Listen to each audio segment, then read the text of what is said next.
Hello, everybody. Thanks for joining and thanks for being here, making the time to attend our webinar on Embracing the AI Era, Paradigm Shifts in Tech Hiring webinar series.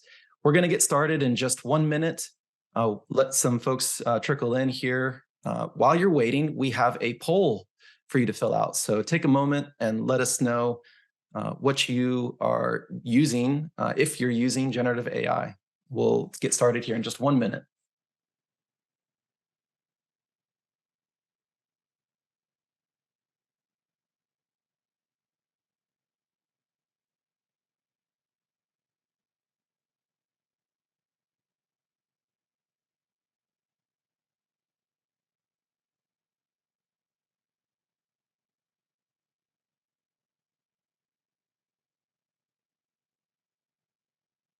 Thanks again for joining, everybody. As people are coming in, as you're getting settled, please take a moment to answer our single item poll here. Are you using generative AI? Let us know what you think. We'll come back to this a little bit later on in the webinar. But time is precious here, so let's get started. I'm Neil Morelli. I am Codility's chief IO psychologist, IO standing for Industrial Organizational Psychology. It's really just the science of testing, the science of the workplace. And so I am really delighted today to host and moderate this panel with these amazing panelists. So as you can see, we've got Andrew Jones, who's a principal engineer at Admiral Group, Dr. Eric Seidel, who's the co-founder and CEO at Vero AI, and our own James Meaden, who's an assessment scientist here at Codility, also has a IO psychology background. So welcome to the three of you, and welcome to everyone who's joining. I'll let our panelists kick things off and tell us a little bit about themselves. But just as you're coming in, you have likely seen what generative AI tools can do, like ChatGPT can do, especially when it comes to coding. So as a result, we know that developers are adopting these tools, and businesses like yours are trying to understand how to do this well, how to manage this adoption, which is why we've called this session Embracing the AI Era. So with all new things, it's often easy to be fearful or a little skeptical of new technologies and what that means for change in our organizations and change to the jobs. But we'll discuss that path, how to embrace the AI era well, responsibly, and effectively. And so that's what you'll be learning today, is how to do that well, how to embrace the AI era well. So with that being said, let me turn it over to Andrew. Andrew, please just introduce yourself quickly for us. Tell us a little bit about yourself. Hi, everyone. I'm Andrew Jones. I'm a principal engineer at Admiral Insurance, predominantly looking after API development now across our estate. But I've also been lucky enough to help lead on some of our exploration of artificial intelligence tools, specifically around enhancing our engineering experiences. So I've worked at Admiral for about 9 years in a variety of different roles across IT. And I'm very fortunate now to be able to look at some of the adoption of new technologies. In my background with AI, I've been experimenting and utilizing generative AI and other tools over the last 12 months or so. So it's an area of strong personal interest for me. And I'm really excited to have a chance to talk about some of these exciting developments with Eric and James today. Thanks, Andrew. Eric? Yeah, hi. So I'm Eric Seidel. I am an IO psychologist, like Neil. And I, for about 20 years, worked in the HR tech assessment vendor space, was with Modern Hire, which was previously called Shaker, and then became called HireView earlier this year as it merged in with HireView. So I exited that business and started a new company a few months ago called Vero AI. And Vero's goal is, and I've been thinking about this for many years now, is to help companies harness algorithmic technologies, including AI, better. So it sort of comes out of the realization that I had throughout my career that these technologies are very powerful, but also often poorly understood. And we need better ways to understand them and to civilize them and to really harness them. And that's never been more important than now with AI, especially generative AI coming on the scene. So I'll probably mention a few things about that as we go through, but looking forward to the discussion. Thanks, Eric. And James. Yep, thanks, Neil. Hi, everyone. I'm James Meaden. As Neil said, I'm an assessment scientist at Codility. For the past 8 years, I've been working at helping to build the bridge between industrial organizational psychology and workforce science and data science and machine learning. And I've seen how these algorithms have become increasingly sophisticated, particularly over the past couple of years, and recently this year with the launch of the various generative AI algorithms, which I'm sure we'll be touching on today. My role at Codility is to help increase the reliability and validity of all of our tests and assessments, and also to incorporate product feedback from users around the product design. I'm happy to be a part of this panel today. Back to you, Neil. Thanks, James. And just so you know, you can see the agenda here. We'll do about 25 minutes of Q&A discussion with our panelists. We'll hear about the things that you heard already. So how are engineers using generative AI tools? What are the pros and cons there? What are some things to consider? Some of the ethical, legal, regulatory issues that might come up, and then also how it's going to impact the hiring process. So we'll do that discussion. And if you make it through that, we have a fun speed round, sort of a lightning round section of today's webinar, where the panelists will be sort of rapid fire answering questions that I've teed up for us. So that should keep things interesting. And we've got plenty of time for your own Q&A. So please submit your questions to the Q&A section in the webinar controls here, the Q&A button here. And we'll be monitoring those questions as we go, and we'll get to those at the end. So with that being said, let's move on to our first question. So this one's for you, Andy. A recent GitHub survey of about 500 US developers found that about 9 out of 10 are already using generative AI in and out of work. And if you think that, oh, it's GitHub, they've got their own tool, another large-scale survey found that adoption rates are north of 50%. So over half of developers are already using generative AI tools in their work and out of their work.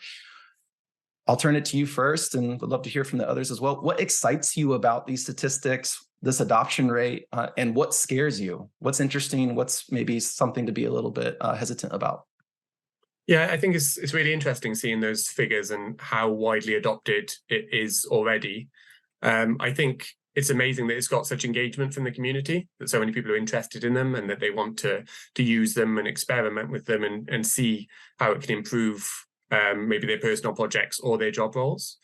I think the widespread adoption is really exciting because it also means that a lot of companies are going to be not forced to, but probably excited to look at some of these tools as well, which means the developers might not be just limited to using it in their personal jobs, in their personal areas, but in their day-to-day jobs as well. So it means that engineers will be able to be more productive, but I think it also could lead to better job satisfaction. I think similar GitHub survey where they talked about Copilot, for example, and some other tools, they showed that being able to stay in the flow, I think there was something like 73% of people, and preserving their mental effort during tasks as well was in the high 80s. And what that leads to is engineers enjoying doing their day-to-day jobs better. It means they don't get distracted. They don't have these interruptions or having to switch out to be able to look at something else.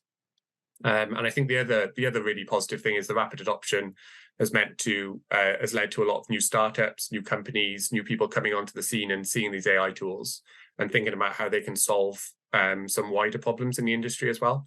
So you're seeing a lot of startups and you're seeing a lot of well-established companies coming out with tools to solve problems that have existed for years that now are easier to solve with AI. In terms of things that scare me, I don't think I'm particularly scared about anything, but there are a few areas of concern, particularly coming from a more regulated industry that I work in. And I would want to make sure that all of the engineers who are using these tools understand the implications of using these in their day-to-day jobs, and particularly where there's concerns around security or regulation in their industries. And you know that there's a lot of new laws and there's a lot of the EU, the US have implemented things which prevent, for example, copywriting any generative AI works. So whether that's art, media, but also potentially code. And I think not everyone is aware of some of these things. So I think that's the one thing that would concern me. It would be making sure that everyone is aware of some of the things that need to be considered when you're using some of these AI. And the one other thing I would say is I've had some concerns raised, I'm sure we'll discuss it later more, but people worry about their jobs. It's sort of inevitable when AI comes and it becomes widely adopted and people talk, and you see in the news quite often fears about job losses. I don't have that same fear. I think it'll enhance things, but I do worry that people will be worried about it. So it's good to alleviate some of those concerns whenever they come up as well. Yeah, and since we're on the topic of concerns, maybe Eric, I'll turn it over to you. Are there any ethical concerns, maybe even legal concerns that adopters or maybe even non-adopters should consider when they're considering, using AI coding tools or incorporating generative AI as part of their tool set for these types of jobs? No, I'm just kidding. Yeah, there are a host of issues for sure. I think that it's an interesting time right now as generative AI really just came on the scene in November or so of last year, at least, the public became aware of it at that point with the release of ChatGPT. And since then, it's been a complete whirlwind of, excitement and hype and, people trying it out. Every technologist on the planet has been spending gobs of their free time, querying it and doing all that stuff. And now, of course, there's other competitors to ChatGPT as well, other large language models that the big tech companies are putting out there. So it's a super exciting time with these technologies, but we're definitely in the hype phase of, these technologies. And so, there's an exuberance, a rational exuberance about them and about all the cool things that you can do with them and all the ways that they could potentially help. But I think that most companies don't really know what to do with these technologies yet. There's products that have been built like Microsoft Copilot and things like that that are coming online and that are highly useful in a lot of different ways. But most companies, and I would think that probably even within Microsoft, there's just because they came up with Copilot doesn't mean they've figured everything out. And there's ongoing discussions in really every company that I've spoken with about whether and how we should use these technologies and even where they're going. I think there's a lot of realization increasingly that the basic prompt that we can interact with ChatGPT or Bard, and this idea of prompt engineering and trying to figure out the best ways to query it, that won't last forever. That technology is going to get baked into other solutions that are more seamless, that don't require you to sort of jerry rig it or try to figure out the best way to get the information out of it. So we're in a very transformative period. And I think, as we all know, with AI, it crunches a ton of data and makes predictions oftentimes from that data. And we don't, as humans, often understand how it does that. Even the engineers that create, deep learning and other AI-based technologies don't really understand the mechanisms by which that AI is making the prediction that it's making. So it's a totally new world in the sense that we're creating technologies that we don't understand. So with that certainly comes a lot of questions and, potential issues. And I think at a high level, when we talk about ethics, most of the conversation right now is centered on diversity concerns, on bias that these tools might, unwittingly create by studying a huge data set that has some bias in it and then predicting some outcome based on all that data that is also biased because that's the data that it studied. And, there's bias in everything. Everything is biased. The whole world has got tons and tons of bias in, all the data that we might look at. And it's sometimes obvious and it's sometimes not obvious. So it's very difficult to, make the conclusion that a new piece of AI technology is bias free. That's very hard to do. And I think of bias as an onion. You can dig into it and you can pull back the layers and you can keep studying it. And every time you look at it again, you might find a different type of bias or a bias in a different place. So we have to continually work to remove bias from these types of tools. But then, beyond bias, we have data concerns around data privacy, and I think bias and data privacy are the two major things that tend to be legislated across the world right now. But there's more. There's a lot more to consider than just those two things. I mean, one thing is effectiveness of these tools. And I don't know that effectiveness or validity, as we would call it in IO psychology, is something that is likely to be regulated, in the same sense that data privacy and bias are. It's more of an optional thing from a legal perspective, but it's not optional from a corporate perspective. If you're deploying an AI tool, you need to make sure that it's actually effective, that it's valid for, the purpose that you want to use it for. And then I think another big thing is that I think about a lot as a psychologist is, are these tools supportive of humanity? Do they help the human world become better? Do they help us as individuals be better and more effective in our jobs? And a lot of times, as Andrew was talking about, they do. They're pretty amazing capabilities that are baked into these tools. But if it progresses too much, and if those types of tools become too much involved in governing our world, then it becomes problematic, I think, down the road for humanity. And so we have to be aware of that and make sure that we're harnessing it now to make sure it doesn't become a problem later. There's a term that I've read about a few times called algocratic orchestration. And this is already underway, but it's basically, using computers and machines to divvy up work amongst humans and farm it out to different teams of people. It might be developers or people delivering things or people manufacturing things or whatever the case may be. But so there's this idea that it's already, controlling certain things in certain ways.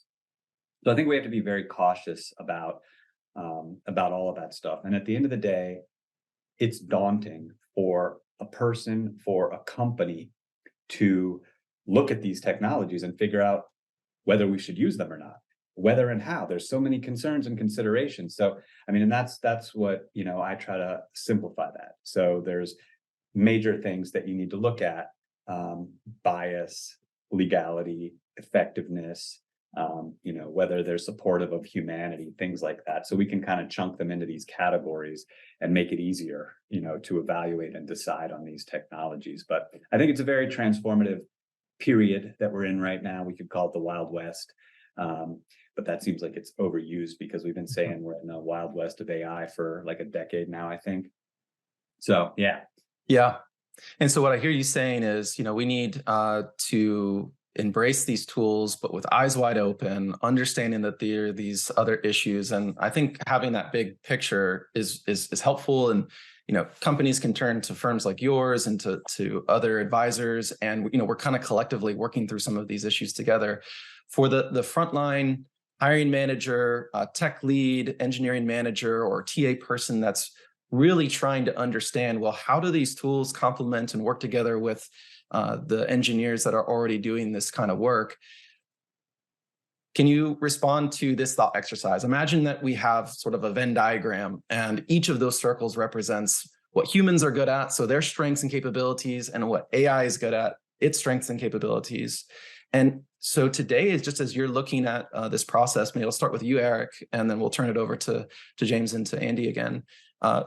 How much overlap is there between those two circles? Like what's in that shared space? What's in the unique spaces? So just thinking about both roles, the human and the AI side.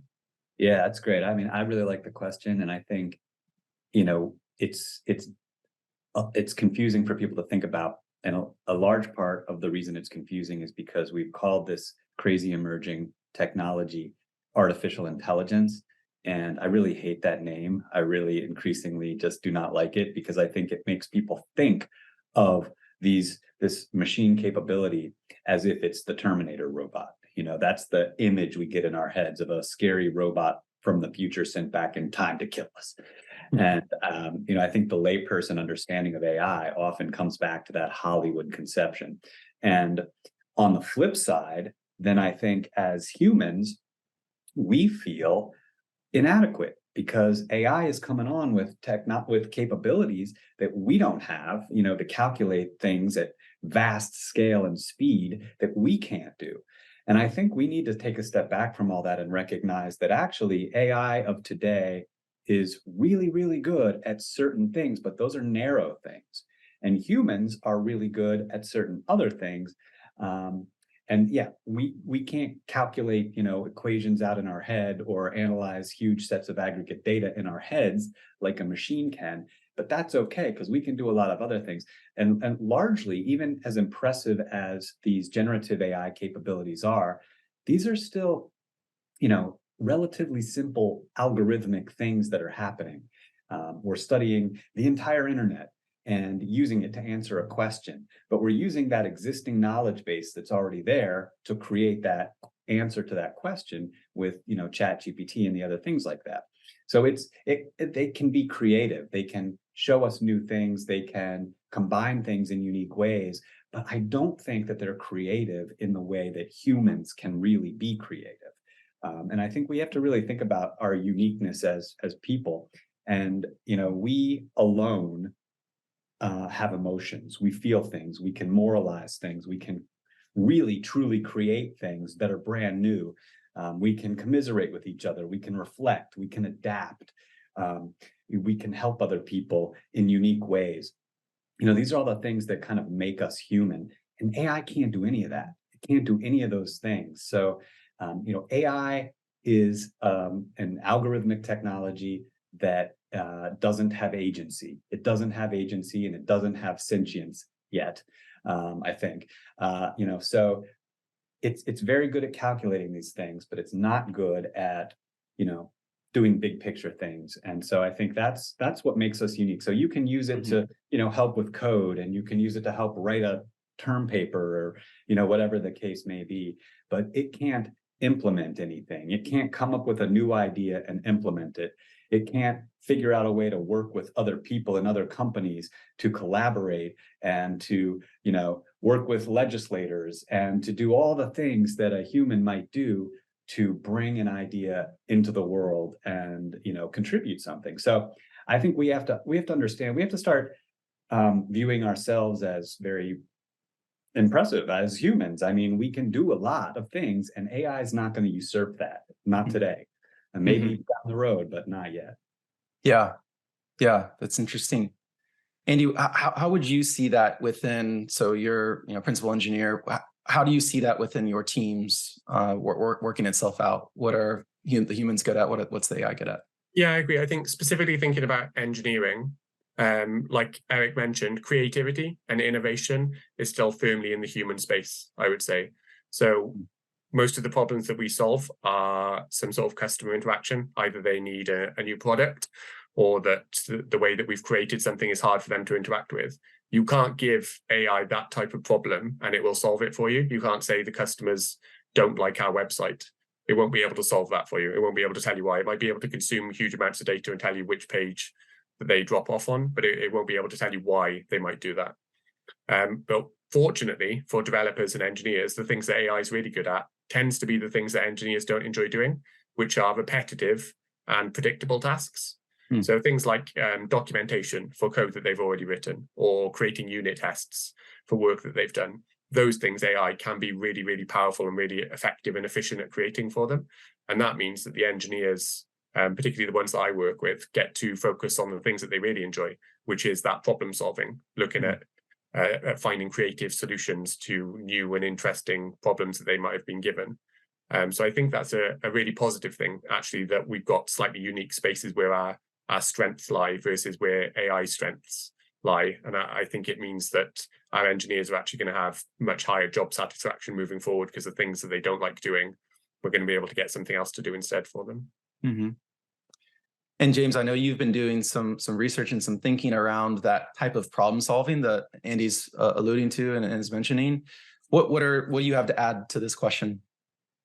Yeah, definitely. I think both what both Eric and Andy touched on there was the unique aspect of humans in problem solving, in that we tend to process. We do process a lot of information. Actually, we're just not. I think of it as humans, we're not trying to optimize a single outcome. We're like multi-outcome optimizers in a sense, and even that's from a psychologist standpoint. That's even what emotions are. They're just constantly trying to optimize against multiple outcomes, even just keeping yourself alive to some degree. But in the real world, problem solving is highly complex. It's often iterative, and when you start putting together a solution, the final solution you arrive at you might take different routes to get there, and you have to remain flexible and open to different solutions as you learn and as you build.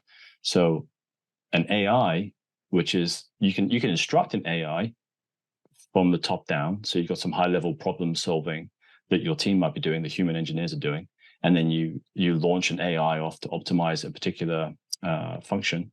But it's not going to be able to understand when it may have reached a limit in that particular path, and it needs to consider other options. You can do that a little bit actually with some of the generative AI models, but it's still highly constrained. And so I think what we're all saying here is that the unique aspect of humans' ability is this higher level, more abstracted level of problem solving, where you can identify not only the problem, but almost set up the problem in a way that you can identify possible solutions, and then almost launch an AI or a few AI algorithms down the path of coming up with those solutions. And those solutions might be generating, boilerplate code, test cases, as Andy mentioned. But it currently, at least, is not able of doing that hierarchical, higher level of abstraction problem solving, which is a uniquely human trait or ability at least at this point in time. And it also seems to be the kind of work that software engineers really enjoy doing. And I know I can say that for myself as a data scientist and as an IO psychologist. The more engaging work is that higher level problem tackling and problem structuring, but perhaps less interesting and less engaging is the more mundane work of problem documentation, writing the boilerplate code, troubleshooting issues, test cases. So I think what we're seeing, and this goes back to some of the data that we mentioned at the start of this, is not only increased performance and productivity, but also increased work engagement. And those things go hand in hand. From the psychology literature, more engaged employees tend to be more productive employees and stay longer in organizations. And I think what we're seeing here is that skills that perhaps weren't the emphasis when hiring software engineers are now becoming more important. So if the need to write code, test cases, code documentation, boilerplate code, if that becomes reduced in terms of the percentage of time that a software engineer spends on those tasks on a typical week, let's say, if that becomes reduced, then there's a broader set of skills that become increasingly more important. And some of those skills are this type of problem solving. And that could be solving a design scenario. It could be solving a systems architecture problem. Many different types of problem structuring, but those skills will become more important, and those will be the skills, among other skills too, that differentiate software engineers beyond just the ability to write code, which has historically been one of the key markers of high quality software engineers, is that the pure technical ability to write code. But as that becomes more and more automated, some of these other unique skill sets, which are uniquely human, will be the ones that differentiate high performing engineers from their counterparts. So let me ask you one quick follow-up, James, before we go to our speed round here of questions. So let's assume that AI coding tools, generative AI tools, are already fully integrated into the workflow, into a software engineer's job. Yep. How does that change the hiring process for these roles? Yeah, absolutely. Well, the other IO psychologist in me says, in a way, it almost doesn't. The hiring process. So if we think of from an IO perspective, again, the science, well, IO is a broad field, as we know, but a core part of IO psychology is assessment. And that always starts with job analysis. So if we're thinking of the process of hiring, so we're going to look at a job, a particular software engineering job, and we're going to break down that job into its constituent parts. What are the tasks that the person in this job is doing? How frequently, how important are these tasks, etc. And then once we understand the building blocks of that particular job, then we map each of those tasks to various skill sets that are required to perform those tasks. And then we know what skills to look for in a candidate, and we build assessments accordingly to assess those skills. So that basic methodology stays the same. What does change is the building blocks of these tasks, the constituent elements of jobs. So as I just mentioned, we're seeing quite impressive. I mean, remember, this is all new as of this year. We're not even at the end of the year yet, and we're already seeing some studies come out that consistently show productivity and performance improvement. Well, performance is a tricky one to measure, but certainly productivity has been measured in software engineers, and some impressive statistics. 40% efficiency gains. So what that means is that when we look at the building blocks of software engineering roles, the building block that would have represented writing code in terms of the percentage of time that occurs in an 8-hour day or a 40-hour work week is basically reduced because it can be automated to a degree. So because of that, two things happen. One is that the other building blocks become relatively more important than they were previously, when the emphasis was really on how well can someone write code, the technical piece. So you see other skills start to emerge as being arguably more important. And these are skills that often generalize across jobs: teamwork skills, agility, resilience, self-motivation, creativity, innovation, some of these problem-solving components we mentioned, design skills.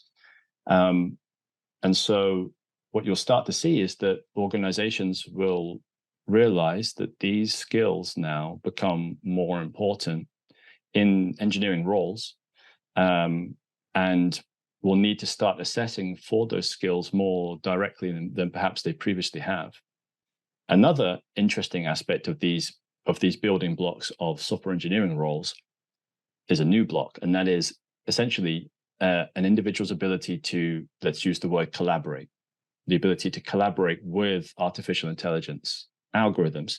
Currently, that really is referring to generative AI algorithms of this current, let's say, wave one, but also what comes after that. And we know there's many different large language models, generative AI models. They all operate slightly differently. I mean, the interface is typically the same. The interaction is through some kind of a prompt.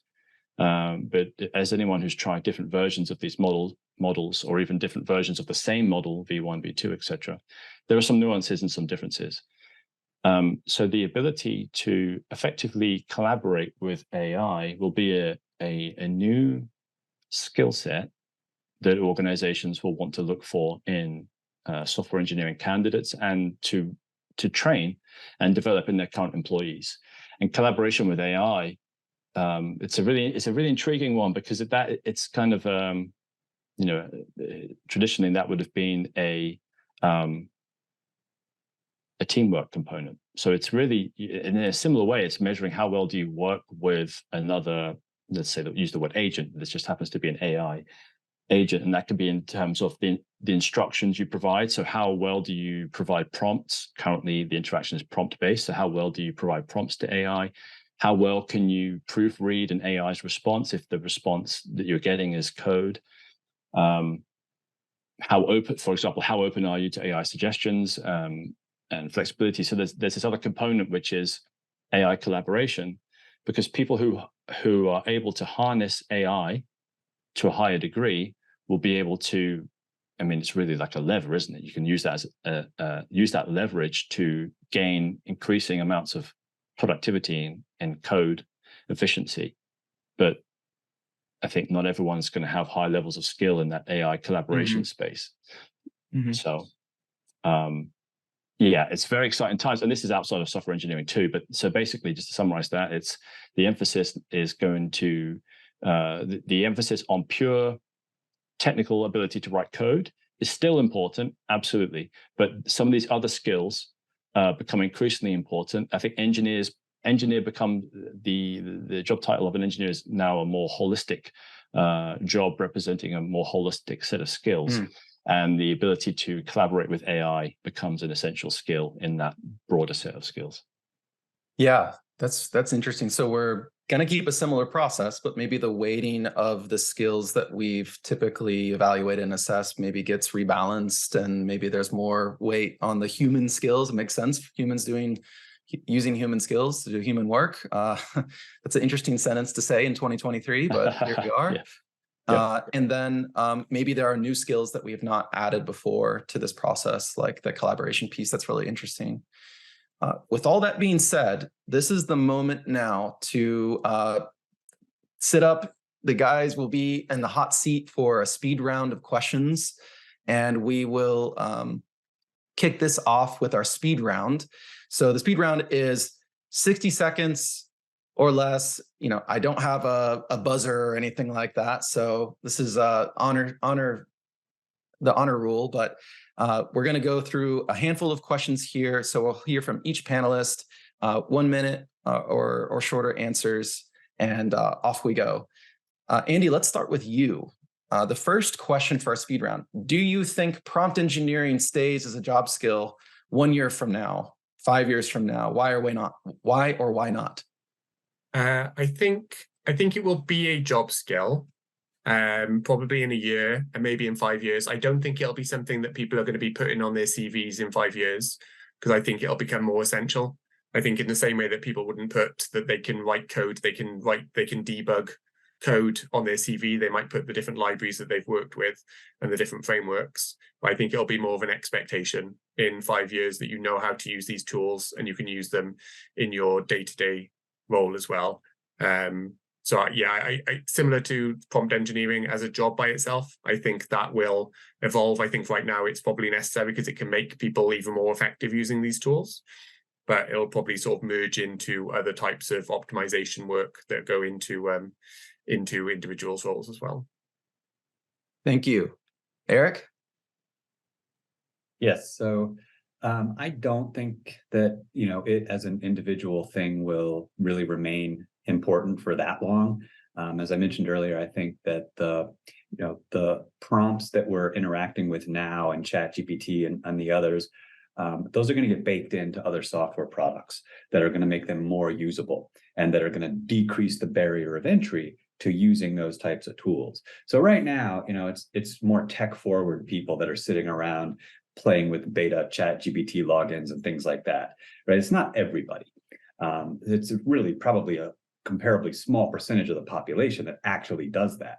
So those things are raw, capabilities that are going to get integrated like into Microsoft Copilot and a bazillion other things. So I think that what will remain important is the idea of digital fluency. So there's always new technologies coming out, and the most effective workers are going to be people that can figure out how to utilize those and integrate them early on.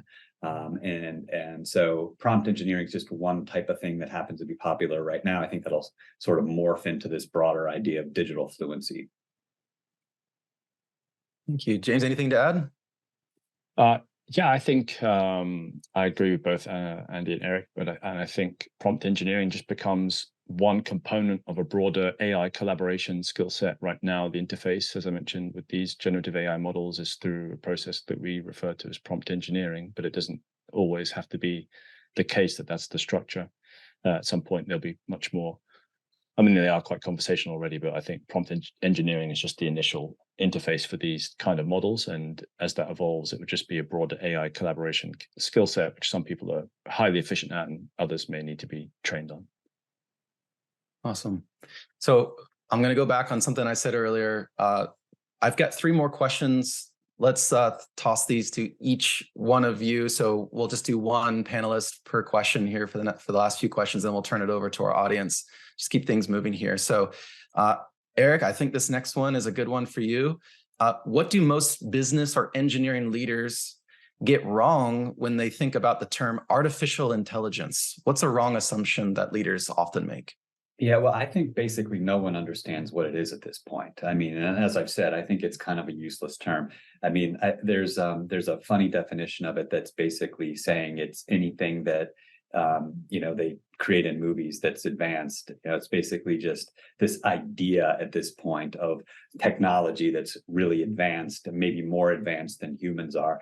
So I think there's just a widespread misunderstanding of what it is, how it works, and what its potential use cases are at this point. So we, people in this field, we need to do better at really educating what the technology actually is and what it can be used for and so forth. So it's really not a scary idea, and it's definitely not Hollywood's conception of it.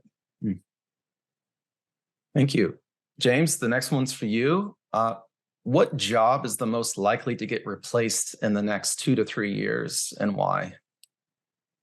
Yeah, I think Andy mentioned this too in the beginning. I'm not entirely sure, speaking within the tech world, that many jobs are going to be actually at risk here. I think what we'll see, there could be an argument for that some of the lower level engineering roles, certainly like internship roles in particular, where you're writing a lot of boilerplate code and following the guidance of more senior engineers. But I think what you'll see is that just the efficiency gains that organizations can do so much more with the current engineers that they have. So rather than people being replaced, I think we're just going to see a lot more innovation, a lot more efficiency, and a lot more output from engineering teams. Thanks. Thank you. And Andy, last one for you. So this is agree or disagree with this statement. AI can't create software, only code. Do you agree or disagree with that statement, and why? I think I do agree. Yeah, I think software is much, much bigger than just the code that you write, because usually it starts with a problem statement. So whether you're building a video game or you're building a piece of software for flying planes, you need to understand what the problem is you're trying to face. And it's really, really hard for AI to understand the full context and sort of elaborate on that before it starts creating a solution. And I know from my role that I don't really spend much time coding anymore. And the engineers that I work with, they do the coding, and then you have to do all of the things around it, which is, the design work at the start, creating what the actual solution is going to look like. And then you hand it over to engineers who might design something, and then you have to test it, and then you have to go back and forth, and you have to discuss around the best ways to improve it and whether it's accomplishing your goal. So I definitely agree. I don't think it can do all of the aspects of software. And I think all of as James mentioned, most of the tech roles are still going to remain in place, and they'll just be enhanced by AI instead. Awesome. Thank you. With that concludes our speed round. We're now going to open the floor to the audience to ask some questions. We do have some here in the chat. So let me just read those off, and they're open to anybody. This will be more of a free-flowing kind of conversation. But if I'm reading this right, maybe Andy, I think this is for you. For those on the panel who are hiring engineers, are you considering AI-assisted coding or AI collaboration skills in your set of requirements for new hires? So not currently, because we're just trying to determine what our engineering excellence is going to look like. So how we actually make use of these tools for our engineers. And I'm pretty certain it's going to happen, but we don't know which tools or when it's going to be adopted or which aspects of the role, the roles that they're going to be included with. But I think once that is in place, then I would like to use these AI tools specifically when we're hiring people, because we use obviously Codility at the moment in Admiral. It shouldn't be a surprise, but one of the things that we see sometimes in tests or when we used to interview people in person is things like syntax they might get wrong, because that's something in your normal day-to-day life you don't really have to worry about. You can Google it, or your ID maybe fills in some of that stuff. So that isn't really what we want to be evaluating moving forward when these tools are in place. We want to make sure that people understand the fundamental problems that they're trying to address and they approach problems in the right way. So having these tools embedded at that point, I think probably will happen, yes. That's interesting. Thank you. Eric, James, anything to add there? Okay, so maybe we can move on to the next question from the audience here. What are the prerequisites to getting the training for generative AI use? So how should someone think about training for generative AI skills, if I'm reading that question correctly? Any thoughts? Yeah, I could weigh in briefly. I think honestly, a lot of it at the moment is trial and error. It's also new. There are some training programs available online, which may be of benefit. I personally haven't taken any, so I can't recommend any particular one. But I've come a long way, and I've learned a lot just through sheer trial and error. There's a number of published papers actually on best practices. On that note, selfish plug here, we have a white paper on best practices on generative AI, which is generative AI, which is available on the website. But trial and error.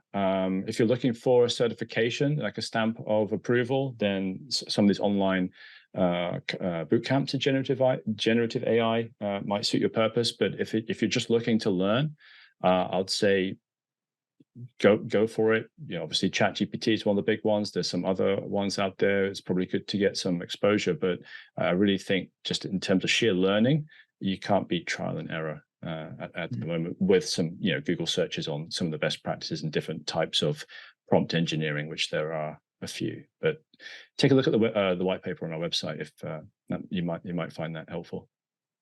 Yeah, just to jump in there, I think I've read the white paper and I think it was really, really useful actually. But my best recommendation for this stuff, if you want to learn how to use an AI, is to ask it. If you want to learn the best ways to use ChatGPT, you just load it up, go into a prompt and ask it, how can I do the best prompt engineering? I've used Copilot, I've used a variety of tools. And again, you can type questions into them. So you can ask it, how's the best way to use Copilot? How should I write prompts? What are you really good at? And it will give you answers. And I think that's really useful because you've immediately engaged with it and you can understand some of the limitations as you go through it as well. And I'll just add a comment as well. I think I totally agree about the trial and error thing. These tools are so new that the best way to understand them is really just to explore them. But when we do training on these, on generative AI and AI in general, and a lot of times that training, it's not focused on specifically how to use, ChatGPT. It's more focused on understanding the ecosystem of tools that are available and how they're evolving and what the issues are around using them in business processes and in your personal life too. So it's more of a big picture sort of understanding of the landscape and what's happening than it is, this is how you use ChatGPT specifically. Great. Next question from the audience. I think we've touched on this a little bit already. If there's anything you want to put a finer point on, now's the time. But what skills will be on demand, or maybe should be on demand, to thrive in an AI-driven environment?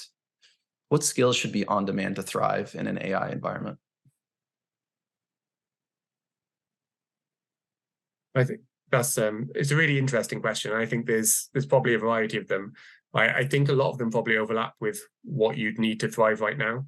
So in software engineering, for example, like being innovative and being creative and being able to look at a problem from a different angle than someone else might have looked at in the past, or a previous solution, I think will serve you really well in an AI-driven world as well, where you can use those tools instead to evaluate. I think James explored it earlier, where you can think of various solutions and then you can ask AI to evaluate them in more detail and come back to you, and then you can make some decisions. Yeah, I completely agree. There's a bit of irony here, I think, is that in this increasingly data-driven AI world, the skills that are going to help you to succeed are the uniquely human skills. It's not doubling down necessarily on any technical skills, understanding architecture of generative AI models. It does seem to be these uniquely human skills around creativity, problem solving, which Andy just mentioned, Eric just mentioned in the generative AI training that they do. It's more about the processes and the systems and things around the AI and how you can fit that into your business context. So it's it's these uniquely human skills, which are going back to the beginning of our discussion, which is the more holistic, the ability for humans to see holistically, and from that create innovative solutions, which this sort of more narrowly focused AI is incapable currently of doing. So it's much less of a technical skill set, surprisingly, than it is the uniquely human aspects, and some of those things that you could look to double down on. Eric, anything to add on that? Not really. No, I think that's exactly right. The people who are creative, who are able to sort of be open to new tools and technologies, and go explore and figure out what you can do with them. Those are really key types of capabilities. I think in a lot of industries, there's a lot of resistance to these new tools. There's a lot of companies that are set in their ways and they've got a certain product maybe that they sell, and it's not based on AI, right? And so the tendency is to say, well, this is not useful. This AI stuff, whatever, it's a flash in the pan, or it's just temporary, or it doesn't really affect us. And I think that they need to be more open than that. I think a lot of those companies need to take a hard look at how these new tools can really add, even transform their business. And maybe that means they have to develop a new product or rethink an old product. And that takes time and effort and money. But it's, this technology is so transformative that the best companies are doing that and need to do that. Right. So I see one other question here that is going to feel a little bit candid. Is it still worth to evaluate coding skills through tools like Codility? Do you think it's still worth some of that time and effort? Maybe Andy, I'll turn it over to you. Yeah, I was going to say, save James not having to answer this for himself. But yeah. we haven't hired using these AI tools yet. But if I'm trying to predict what the future will look like, I think it would actually be really important, because in the same way that we used to send out tests, we would email like coding tests to people and they would come back with a solution. We had no way of knowing if they'd come up with that all by themselves. So having a tool like Codility, or being able to interview people face to face and seeing how they work through a problem, even having that AI assisted tool will help ensure that you're understanding that they're thinking through the problem themselves, rather than they're just typing in a prompt to an AI and it's generating some code, and they might happen onto a good solution for it, but they don't really understand what they've done. And I think that'll be a key thing moving forward, is making sure that the software people have designed and created, they fully understand as well. We didn't really get to it when we were talking about the ethical concerns, but that is one thing sort of in the back of my mind as we come to some of these areas, or when we start to use AI tools, is making sure that our engineers know what they're building, the things that we're putting into production, aside from it just working. We know what will happen if there's a problem, or we'll be able to understand how to solve those problems if they occur as well. That's helpful. Thank you. So I actually have a follow-up question then. If we'll likely see more integration of AI tools, not just for your software engineers today and the IDEs they work with, or the other tool sets they work with, but for other types of roles. I wanted to ask each of you, what do you think about other types of roles now having access to building software? We've seen this for a few years with low code or no code tools. A recent HBR article uses the term citizen developers, and there's this sort of class of role, or the analyst that now can do much more sophisticated or high scale types of analyses using software tools, and they can get coaching and support and debugging and all of these things from these AI tools. What do you make of citizen developers? Do you think we'll see that more? Hey, James, you have any initial thoughts? I think yeah, absolutely. And I think, like with any technological innovations and improvements, enhancements, whatever, it's double-edged sword. So there's always pros and cons that come with it. Some of the cons of this, of course, are people who could now write code, create a web page, create some software, but be unaware of any of the potential issues that, security risks, maybe some bugs, and just really not knowing what the code is doing, other than what they can see on screen as the final output, but not knowing what's going on behind the scenes. And from a data science angle, being able to run sophisticated algorithms, but not being able to understand the outputs, or really to fully understand the implications of the outputs of those sorts of models. So I think that's the risk, but I think the benefits outweigh the risks. But I think there is that saying, a little bit of knowledge can be a dangerous thing. So ideally, as your ability to leverage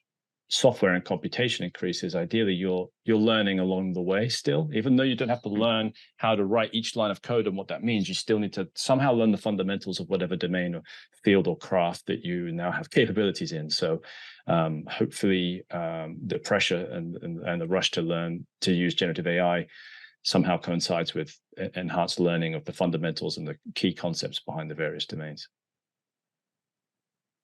Yeah, in the examples that I've seen, the case studies, is that some larger enterprises have really created sort of an army of new people that have these capabilities and can automate processes. And there's even a marketplace of tools or pieces of software that these citizen developers have built. And then the IT organization is then sometimes curating or enabling or checking and evaluating those tools and making sure that they pass standards. And so I think that's an interesting kind of change of role a little bit for the traditional IT folks. Andy, what do you make of that? How does that strike you? Yes, it's a really interesting one. We've had it several times in Admiral over the years where we've had innovation teams, research and development teams, or we've had people from IT go out and sit in other teams and see how we can help them solve their problems. So it might not even be tangentially technology related, whatever they're working in. It might be like document management or something like that, or post management, and being able to give them a simple tool to solve some problem that they didn't realize tech could help them solve, I think will be really useful. So I think being able to allow all of these people, I've got a lot of friends who work in like finance, so they use a lot of Excel spreadsheets, for them to be able to build themselves a simple tool to solve that repetitive task and be able to do those figures year after year, rather than using Excel, just being able to type a prompt in, can you give me this functionality, I think will be incredibly useful and very powerful. But you're right, like a little bit of knowledge, like if they're writing this piece of software but they don't understand it might have this really unique bug in, dates have been notorious, I think, in software, aren't they? Every time there's a leap year, I feel like we get 10 times as many bugs in our software. So those types of problems they might not be as familiar with. So having a central IT group or software engineers who just can still assist them with that, I think would be really interesting. And that kind of speaks to this sort of a related issue around the needs for good governance when it comes to, hey, you have people that are developing new scripts or new simple tools to help them automate the process or do things that they couldn't do before. So we need good governance. And I was curious, Eric, how should organizations think about some of the criteria for these tools, or maybe how should they think about good governance when it comes to AI use in their organization? Yeah. I think a lot of these tools are very powerful and will lead to a lot of advancements, but it could be 2 steps forward and 1 step back too, because of some of the issues and problems that might arise from tools that are poorly governed. And I think the first thing that companies need to do is to actually think about governance of these tools.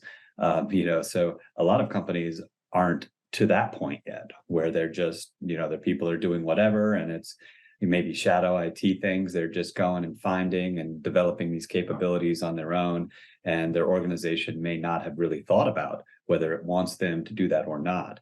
So, I think that we have to get better at understanding the array of tools that are out there, and then putting in place, oversight of those tools. So companies need to be certainly looking at tools that are in use and how they might impact their IT environment, their security, and not to mention the growing legislation around AI that's happening all over the world. I mean, I think there are 10 states in the United States alone that have developed AI-based legislation around hiring, or are thinking about it or are working on it. So, that's just in the US. There's all these different, so that, there's so many different emerging laws and regulations and considerations that it's really next to impossible for any one person to be aware of all that stuff. So I think companies need to take a very proactive and thoughtful, probably, committee-based approach to identifying issues around these new tools, to making sure that they're